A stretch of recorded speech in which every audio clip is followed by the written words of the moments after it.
Annalisa Capellini, nouveau président au Chili, José Antonio Kast, le président le plus à droite jamais connu depuis la fin de la dictature Pinochet et surtout un nouvel allié pour Donald Trump. Et oui, José Antonio Kast qui rejoint le camp de Donald Trump, de Javier Milei, du salvadorien Bukele, ce camp de droite radicale qui prend de plus en plus d'ampleur en Amérique latine. Alors sur les idées, il est vraiment proche de Donald Trump. Il s'oppose à ce qu'il appelle le féminisme radical, à l'idéologie du genre, à l'homosexualité et surtout à l'avortement. Et puis, même si le Chili est un des pays les plus prospères d'Amérique latine, c'est la 5e économie du continent, il s'appuie en réalité sur la rhétorique d'un pays qui est en train de s'effondrer, un peu comme Donald Trump, et qui a besoin d'un gouvernement fort pour se sortir du chaos.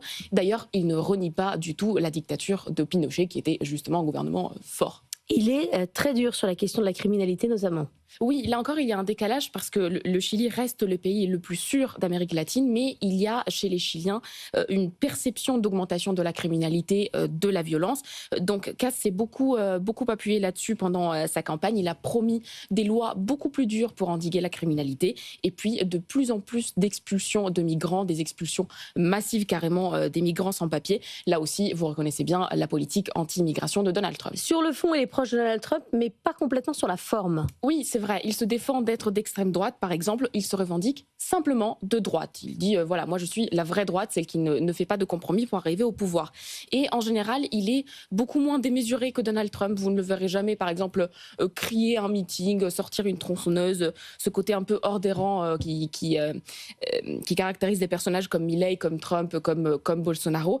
Un exemple, quand il a perdu la dernière élection présidentielle contre le président sortant, Gabriel Boric, en 2021, il avait félicité son adversaire avant même la fin du dépouillement. Ce n'est pas du tout ce qu'a fait Donald Trump, par exemple, en 2020. La question désormais, quand un candidat d'extrême droite arrive au pouvoir, c'est la mélonisation, c'est-à-dire le changement une fois arrivé au pouvoir. Est-ce que c'est à peu près la même chose qu'on peut anticiper ? Bien sûr, là, ça fait 10 ans qu'il essaie d'arriver au pouvoir, donc son discours s'est évidemment extrémisé. En réalité, vous avez raison, Giorgia Meloni, la présidente du Conseil italien, est un exemple pour lui. Meloni qui a gardé sa fibre nationaliste, mais qui arrive à composer avec l'establishment, qui n'est pas du tout hors système, qui n'a pas ce côté un peu iconoclaste comme Trump ou Milei, et surtout qui a une très bonne cote de popularité auprès de ses citoyens. Donc c'est là l'exemple pour Kast. Ce qui est sûr, c'est qu'il va falloir beaucoup de compromis, en tout cas, puisque le Chili, comme beaucoup de démocraties occidentales, est complètement polarisé. Il faut juste penser que son adversaire à ce second tour était Janet Jara, une communiste. Donc vous voyez, il y a deux parties du pays